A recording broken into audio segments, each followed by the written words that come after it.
সেদিন সন্ধেবেলায় আমরা সবাই মিলে চলে গিয়েছিলাম বহরমপুর মেলাতে। ঢুকতেই নজর কাড়ল এই আলোকিত নাগরদোলা।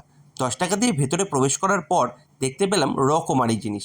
বাংলাদেশের শাড়ি থেকে আরম্ভ করে লেডিস ব্যাগ, লেডিস জামাকাপড়, চীনামাটির কাপ প্লেট এবং বেড কভার, বেডশিট সমস্ত রকম।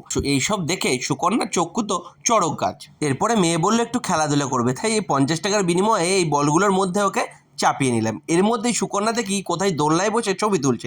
পাশে ছিল আমার বান্ধবী। ছবি তোলার পর্ব মিটিয়ে খেয়ে নিয়েছিলাম 50 টাকার বিনিময়ে হট চকলেট। হট চকলেটটা কিন্তু খুব একটা ভালো লাগেনি। তারপরে চলে গেলাম স্টিলের দোকানে, একটু চামচ টামচ টুকটাক কেনাকাটি করে চলে এলাম খাওয়ার দিকে। কি খাবো সেটা ভাবতে ভাবতেই মেয়ে দেখি এই রাউন্ড গাড়িতে চেপে পড়েছে। এরপর আমরা নিলাম চিকেন কাটলেট। চিকেন কাটলেটটা কিন্তু খুব সুন্দর ছিল।